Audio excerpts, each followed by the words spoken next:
The strangest part wasn't when my wife asked for a break.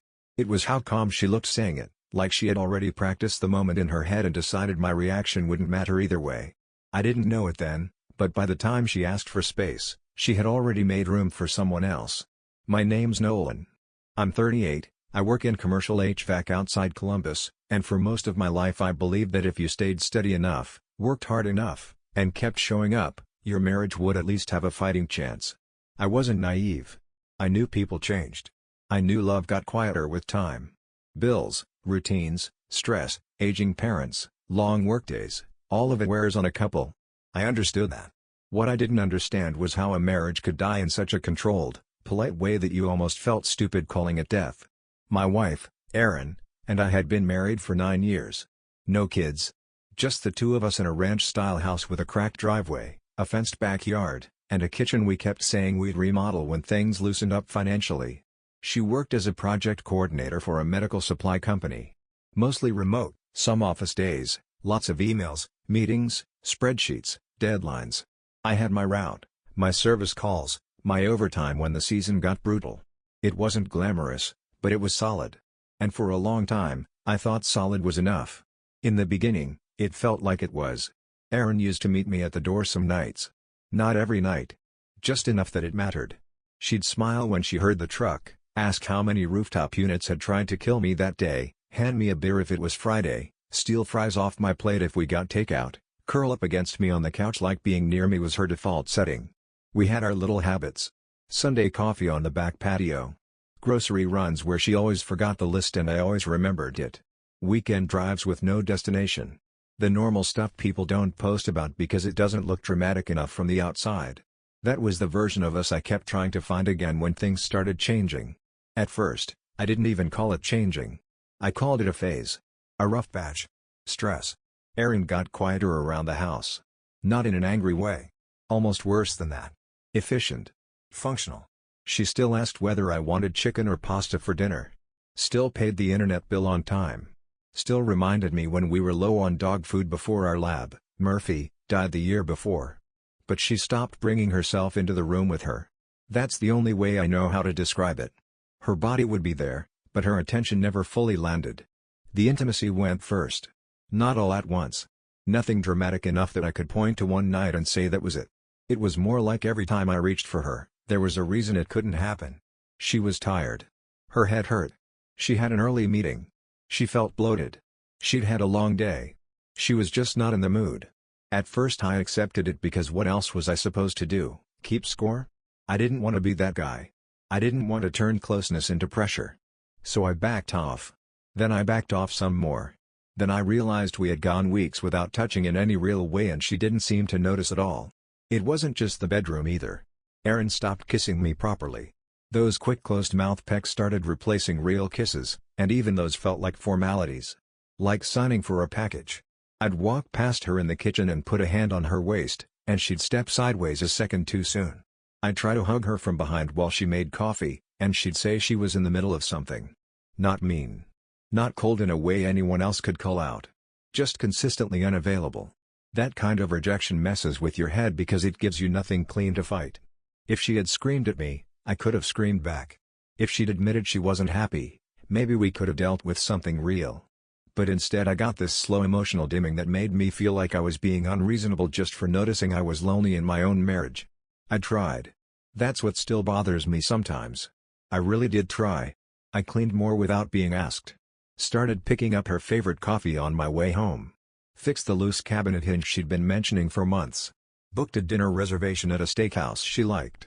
Bought concert tickets for a band she used to play in the car all the time. Every effort landed the same way, like an email received by the wrong department. She thanked me, sometimes. Smiled politely.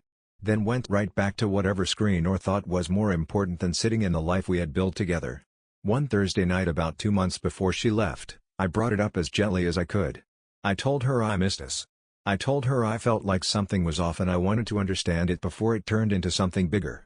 She listened with that composed expression she'd started wearing more often, then told me she was just overwhelmed and I was reading too much into a stressful season. That answer should have comforted me. Instead it felt rehearsed. After that, I stopped trying to talk and started paying attention. She started guarding her phone in little ways. Tilting the screen away. Taking it into the bathroom. Flipping it face down on the couch cushion if I walked by. She spent more time on it at night too. Not laughing out loud, not like some cartoon affair story, just typing with this focused little energy I hadn't seen directed at me in a long time. She also started having more reasons to leave the house alone. A quick Target run that took nearly 2 hours. Coffee with a coworker on a Sunday afternoon. An office day that somehow stretched into dinner because the team ended up going out after. I never caught her in anything obvious, but the marriage had started feeling like a room with a draft in it. You can't always see where the cold is coming from. You just know the temperature changed. Then came the morning. It was a Saturday. Gray outside. Late October. I remember because the furnace had kicked on twice before I even got out of bed, and I could smell coffee when I walked into the kitchen. Erin was already dressed. Jeans, cream sweater, hair done, travel mug on the counter. And sitting by the back door was a medium-sized rolling suitcase. That suitcase told me what her face hadn't yet. She didn't look panicked. Didn't look guilty. If anything, she looked resolved. Too resolved for a woman who was about to tell her husband she needed distance. She said she thought she needed some space. Said things hadn't felt right for a while. Said she didn't know who she was anymore inside this marriage and she needed time to think. I just stood there, one hand still on the back of the kitchen chair, watching her say it like she was reading from notes she had finalized the night before.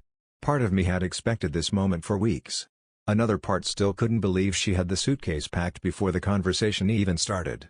She said it wasn't forever. Said she only needed a little break.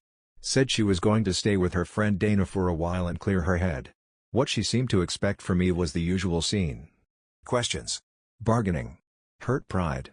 Maybe some promise to change whatever she had already decided was wrong with me. Instead, I stepped aside. I told her if she needed space, she could take it. That was the first time all morning her expression changed. Not softer. More surprised. She asked if that was really all I had to say. And that was the moment something inside me settled. Not healed. Not even accepted. Just settled. Because when your wife shows up with a suitcase already packed and a speech already polished, she isn't inviting you into a conversation. She's informing you of a decision.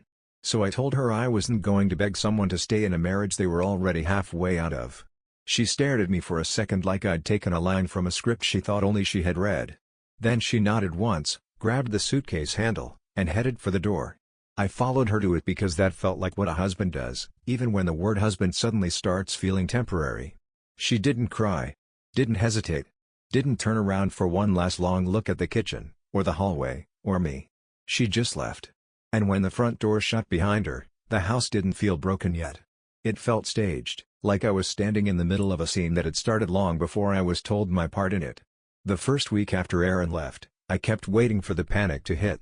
It never really did. That surprised me. I'm not saying I felt good. I didn't. The house sounded wrong without her in it. Every room had that hollow quality places get when somebody who belongs there suddenly doesn't. Her shampoo was still in the shower. Her slippers were still tucked under the edge of the bed. One of her mugs, the chipped blue one she always used for coffee, was still upside down on the drying rack by the sink. The traces were everywhere. But emotionally, what I felt wasn't panic. It was clarity. Not complete clarity. Not the kind where everything makes sense. More like the first cold morning after a storm, when you walk outside and realize half the branches are down and there's damage everywhere, but at least the wind has finally stopped lying to you. I kept my routine. Up at 5:30. Coffee. Work boots on. Truck started before sunrise. Service calls, rooftops, crawl spaces, thermostats, compressors, angry clients who think cold air should arrive on prayer alone. Then home again. Shower. Dinner. Quiet. Sleep. The quiet was the strangest part. For months, the silence in our house had felt dense, like it was hiding something. After Erin left, it felt empty, sure, but not hostile. I could sit in my own living room without feeling like I was annoying someone just by existing in it. I could make dinner and not wonder whether my presence in the kitchen was somehow too much. I could go to bed without bracing for that subtle sideways shift she'd do when I reached toward her and she wanted me to notice without forcing her to say no out loud. That realization bothered me more than her leaving did. Because what kind of marriage gets easier to breathe in the second one person walks out? Erin didn't call much. That told me plenty too. The first 3 days, I got almost nothing. One text Sunday evening asking if I could forward her a photo of our insurance card because she needed it for something. Another on Tuesday asking if a package had arrived from Amazon. No check-in. No how are you holding up. No acknowledgement that she had walked out of a 9-year marriage with one suitcase and a speech she'd clearly been rehearsing for weeks. By Thursday night, I had heard from the pharmacy, our internet provider, and my brother before I'd heard anything remotely personal from my wife. Then, finally, she called. I was sitting on the back patio with a plate of takeout balanced on one knee, watching a line of dead leaves blow against the fence. Her name lit up on my screen, and for a second I just looked at it. When I answered, her voice was careful. Not warm. Not cold. Managed. She asked how I was doing. I almost laughed. Not because it was funny. Because the question came too late to mean anything. She hadn't asked how I was doing when she rolled that suitcase to the door. She hadn't asked when she spent 4 days acting like the marriage was an administrative burden she needed time away from. I told her I was fine. She said she was glad to hear that, and then there was this pause where I could feel her waiting for me to fill the space. Ask where she was. Ask how Dana was. Ask if she'd figured anything out yet. Basically, play the role of husband in waiting while she sorted through whatever version of freedom she thought she was entitled to. I didn't. So she said she was still thinking. Still trying to clear her head.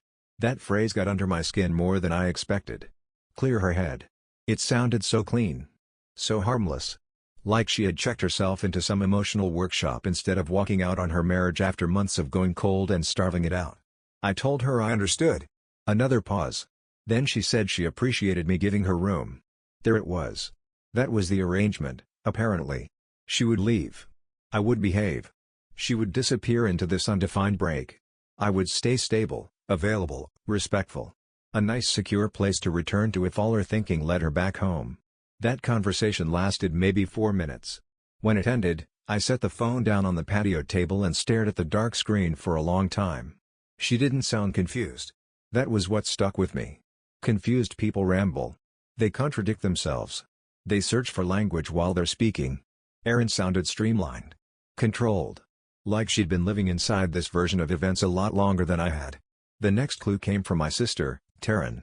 She stopped by that Saturday morning with coffee and blueberry muffins, the same move she's used since we were kids anytime something ugly happened and she didn't know how to say "I'm worried about you" without embarrassing you. Taryn's 2 years older than me, divorced, practical, and dangerously good at spotting when somebody's story has been edited for public release. She sat at my kitchen island, looked around the house, and asked how much Erin had actually told me before she left. I said not much. Just the usual lines. Needs space. Doesn't know herself in the marriage anymore. Wants time to think. Taryn made a face like she just tasted something expired. Then she asked a question I hadn't let myself form clearly yet. She asked whether Erin had said where, exactly, she was staying. With Dana, I told her.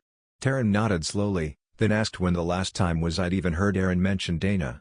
That hit harder than it should have. Because the answer was, I didn't know. Dana was a real person. Erin had known her since college. I'd met her a bunch of times over the years. But recently? Erin barely talked about her. If she was texting someone more these past few months, it wasn't Dana. At least not that I'd noticed. And I had started noticing more than I used to. Taryn didn't accuse Erin of anything directly. She just pointed out something simple and ugly. People who need space usually define it. They say, I'm going to stay with my sister for a week. I'm getting a hotel for a few days. I need until next Friday to think. They don't walk out with a suitcase and leave everything vague unless vagueness is doing work for them. That stayed with me after Taryn left. The following week, the pattern got stranger. Erin texted more often, but not in a way that felt like reconnecting. It was light. Strategic. She asked if I'd watered the plant in the office. Asked if the gas bill had posted yet. Asked if I could leave her mail on the entry table instead of opening it. She was keeping a hand on the life she walked out of without stepping back into it. Then on Wednesday night, I saw something that shifted the whole thing. I was at a grocery store about 15 minutes from the house, one of those big chain places we usually avoided because the parking lot was always a nightmare. I was grabbing frozen meals and dog food out of habit before remembering halfway down the pet aisle that Murphy had been gone almost a year. That kind of thing still happens sometimes. Grief doesn't leave in a straight line. Anyway, I got back to my truck, put the bags in the passenger seat, and looked up just in time to see Erin across the lot. At first my brain rejected it. Wrong jacket. Wrong angle. Wrong context. But it was her. She was walking toward a gray SUV, wearing jeans, white sneakers, and that tan coat she always threw on when she wanted to look casual without actually looking casual. And she wasn't alone. A man was with her. Not just nearby. With her. He had one hand on the small of her back as they crossed between rows of parked cars. Comfortable. Familiar. Not dramatic enough for a stranger to stop and stare, but intimate enough that no husband in the world would mistake it for accidental. I froze with one hand still on the truck door. Erin turned her head, said something to him, and smiled. Smiled. Not the polite thin smile she'd been giving me for months. Not the tired one she used when she wanted me to stop asking if something was wrong. A real one. Easy. Private. Like her face remembered how to do that just fine. It had just forgotten around me. They reached the SUV. He opened her door. She got in. And in that moment, every decent explanation I had made for her started collapsing under its own weight. She didn't take a break from our marriage to be alone. She took a break from our marriage to be somewhere else without having to call it cheating yet. I stood there in that parking lot, cold creeping through my jacket, staring at the empty space where the SUV had been. Then I got in my truck, shut the door, and sat very still. Because suddenly the house hadn't been easier to breathe in because she was gone. It had been easier because the lie went with her. I didn't follow them that night. That's the part people always think they do differently. They think if they saw their spouse in a parking lot with someone else, they'd hit the gas, pull up behind them, force the truth out right there between the grocery carts and brake lights. Maybe some people would. Maybe younger me would have imagined that too. But sitting in my truck, hands locked around the steering wheel, all I could think was this: if Erin was willing to show up in public with him while still married to me, then whatever this was had already been growing for a while. Chasing her through traffic wasn't going to reveal anything clean. It was just going to warn her that I was finally looking in the right direction. And once a liar knows where your eyes are, the whole game changes. So I drove home. Slowly. Quietly. With that same cold feeling spreading through my chest that had started in the parking lot. Not panic. Not shock exactly. I was past that. This felt more like stepping into a room you've seen in nightmares and realizing every piece of furniture is exactly where your fear said it would be. When I got back to the house, I put the groceries away one bag at a time and tried to act like my own hands belonged to me. Frozen meals into the freezer. Bread in the cabinet. Eggs in the fridge. Then I stood there with the carton still in my hand, staring at the kitchen floor, and replayed the image of his hand on her back. Not around her waist in some dramatic movie way. Not even openly possessive. That would have been easier. No, it was the comfort of it that got me. The practiced tease. The way a man touches a woman when he already knows she won't pull away. That night Erin texted around 9. "Hey. Just checking in. Hope your day was okay." I stared at the screen until it dimmed. Then I typed back. "Fine." Nothing more. A minute later she sent a heart. That almost made me throw the phone across the room. Because what exactly was that supposed to buy her? A placeholder? A token? Something small and cheap she could toss into the marriage account while she spent the rest of herself somewhere else? I didn't reply. The next morning, I started doing something I never thought I'd do to my own wife. I made a timeline. At first it was just in the Notes app on my phone. Dates, details, moments I'd been dismissing because each one on its own felt too small to accuse anybody over. The Saturday Target run that took nearly 2 hours. The sudden office dinners. The guarded phone. The dead bedroom. The suitcase already packed before the "I need space" speech. The fact that she had named Dana as the place she was staying, but hadn't once mentioned Dana in months. Then now, the grocery store. The gray SUV. The hand on her back. Once I started writing it out, it got uglier fast. Patterns appeared. Her distance hadn't started when she asked for a break. It had started long before that. The break wasn't the beginning of her confusion. It was the cleanup stage. The part where she stepped out of the marriage just far enough to do what she was already moving toward and still feel like she wasn't technically cheating. That realization sat with me all through work the next 2 days. I handled service calls, climbed ladders, replaced filters, nodded through conversations with customers, all while carrying this second life in my head. Every time my phone buzzed, my pulse jumped a little. Every time Erin sent some casual text about mail or bills, I read it differently. Not as contact. As maintenance. She was managing me. Keeping the line warm just enough so I didn't go looking too hard. By Friday, I decided I needed something firmer than a timeline and a parking lot image. So I called Dana. I used the excuse that I needed to drop off a folder Erin had asked about. It wasn't even a good lie, but I didn't need it to be good. I just needed to hear Dana's voice before she had time to prepare it. She answered on the fourth ring, distracted at first, then polite when she realized it was me. I said I was trying to figure out the best time to bring Erin's folder by. There was a pause. A small one. But real. Then Dana asked what folder. That was enough to make my whole body go still. I told her Erin had mentioned she was staying there and I assumed the folder might be useful.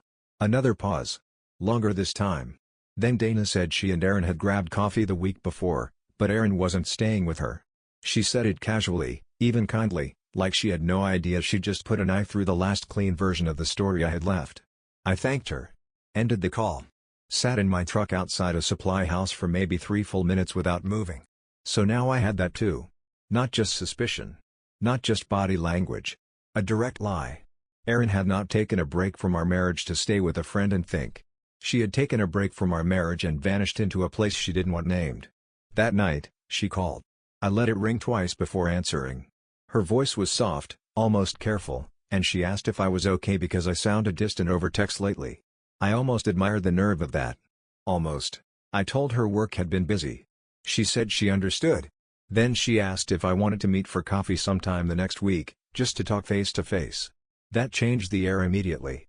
Because until then, everything had been on her terms. The leaving. The silence. The vague updates. The emotional drip feed. Now suddenly she wanted a meeting. Not because she missed me, I don't think. Because something had shifted on her side too. Maybe doubt. Maybe trouble. Maybe the test drive wasn't going as smoothly as she hoped. I told her maybe. She said she missed talking to me. That line hurt worse than I expected, because it sounded almost true. That's the ugliest part of these situations. People can betray you and still reach for your steadiness when they feel themselves wobble. After we hung up, I sat at the kitchen table and looked around the house. Nothing in it had changed. Same cabinets. Same clock above the stove. Same scuff mark by the hallway where Murphy used to slam into the wall chasing toys. Same marriage-shaped spaces everywhere. But now I understood something I hadn't fully let myself say yet. I wasn't investigating whether Erin had feelings for another man. I was investigating whether my wife had turned me into the safety net beneath a relationship she was already trying on for size. The next break came on Sunday. I was taking the trash bins back up from the curb when my neighbor, Mrs. Kessler, waved me over from her mailbox. She's one of those older neighborhood women who notices everything and only pretends not to. Sweet, but sharp. The kind of person who knows who had roofing work done before the trucks even pull away. She asked how Erin was doing. Said she hadn't seen much of her lately. I gave her the standard version. Taking some time. Staying with a friend. Mrs. Kessler frowned, thinking. Then she said something so simple it nearly stopped my heart. She said she thought she'd seen Erin's car parked overnight at the Fairfield Inn off the interstate earlier that week. Said she almost waved because she recognized the bumper sticker from the animal shelter, but then figured maybe she was meeting someone. I thanked her, kept my face neutral, and rolled the bins into the garage. Then I closed the garage door and just stood there in the dim light, surrounded by tools and lawn supplies and all the normal things of a normal life, while the truth kept tightening around me. A hotel. Not Dana's. Not space. Not confusion. A hotel off the interstate, close enough to disappear into, far enough from the house to feel separate. By then, I didn't need much more to know what this really was. But I still needed to know one thing. Was she just seeing him? Or was she already planning her way back to me if he didn't turn out to be worth what she was risking? Because if that was the truth, then this wasn't just betrayal. It was auditioning a new life while keeping me on standby.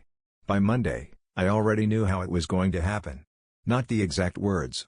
Not the exact expression on Erin's face. But the shape of it. She was going to come back soft. Careful. Maybe tired. Maybe emotional. She was going to act like the space had done what it was supposed to do. Like her little break from the marriage had led her to some new appreciation for what we had.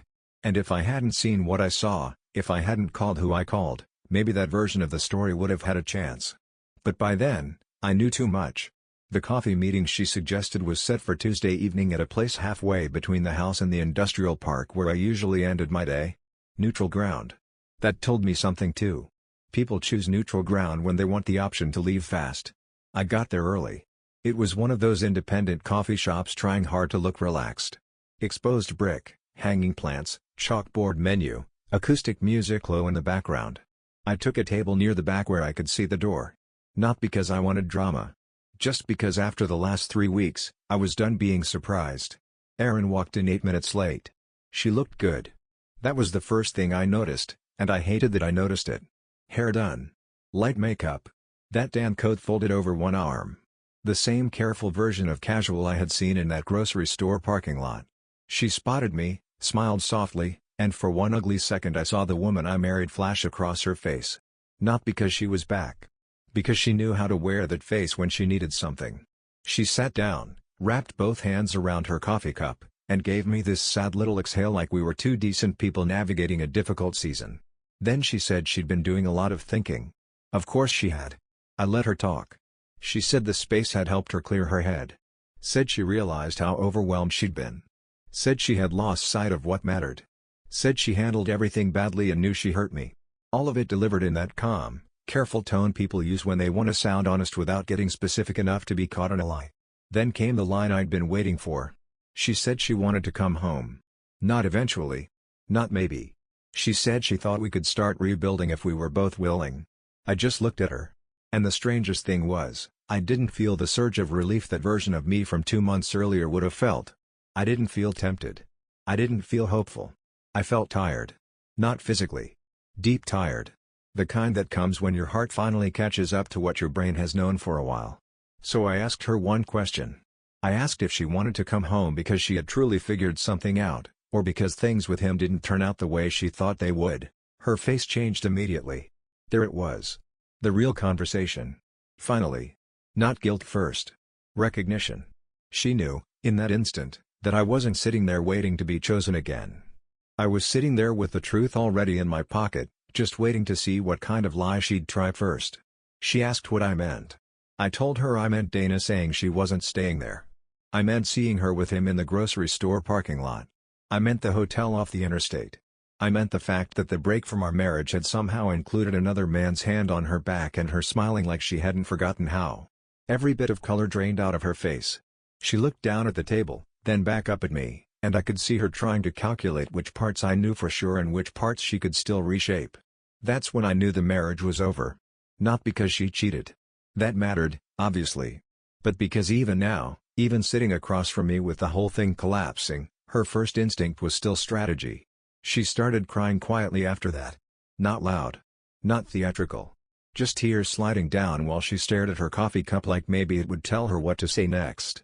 Then she told me his name was Travis. She said they met through one of her office vendors a few months earlier. That it started as talking. Then texting. Then coffee. She said by the time she asked for space, she already knew she wanted to see what being with him felt like without having to call herself a cheater. That line almost impressed me with how honest it was. Not the words exactly. The ugliness of the logic behind them. She wanted moral distance while doing something immoral. She wanted the emotional cover of a break so she could test another life and still tell herself she hadn't really betrayed anyone. And underneath all of it was the part I had started to suspect in the garage days earlier. So I asked it plainly. I asked whether she had planned to come back to me if he didn't work out. She didn't answer right away. She just cried harder. That was enough. But after a minute, she whispered yes. Not in a cruel way. Not proudly. More like she hated hearing herself confirm it. She said things with Travis had felt intense at first, different, exciting, uncomplicated. But once she was actually in it, once it stopped being fantasy and started being a real person with real flaws and real expectations, she got unsure. He wasn't stable. He wasn't steady. He liked the idea of her more than the reality of her. They had already started fighting. He got distant when she talked about anything serious. He wasn't building anything. He was just a man she could disappear into for a little while. And that was the reveal. Not that my wife left to find herself.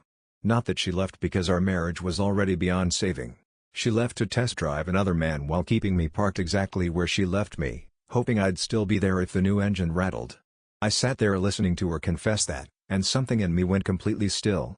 Because once you understand that you were never being left cleanly, only temporarily set aside, the pain changes shape. It stops being about heartbreak and starts being about dignity. About the humiliation of realizing someone thought you'd quietly hold your place in line while they went shopping for your replacement. Erin reached across the table then. Not all the way. Just enough for her hand to stop halfway between us. She said she was sorry. Said she had made a terrible mistake. Said she wanted to fix it if there was any chance at all. I looked at her hand and didn't take it. Then I told her something I hadn't fully put into words until that moment. I told her a break is when two people step back from something broken and try to understand whether it can still be repaired. What she did wasn't a break. It was outsourcing the decision. It was trying out another life while keeping mine in storage. She cried harder after that, but there wasn't much left to do with tears. The aftermath was short. I told her not to come back to the house except to collect the rest of her things, and only after texting first. I told her I'd speak to a lawyer by the end of the week. I told her whatever version of me she thought would still be waiting at the end of this had already left the moment she turned our marriage into a backup plan. Then I stood up. She asked if that was really it. I told her no. It had been it for a while. I was just the last one to say it out loud. I left her sitting there in that coffee shop with her untouched drink and her perfect hair starting to fall out of place, and I walked to my truck feeling lighter than I should have felt. Not happy. Not healed. Just lighter. Like I had finally put down something heavy that I should never have been carrying alone in the first place. The divorce took months, but the decision took one conversation. And looking back now, the worst part was never that Erin wanted someone else. It was that she expected me to stay still while she figured out whether he was better.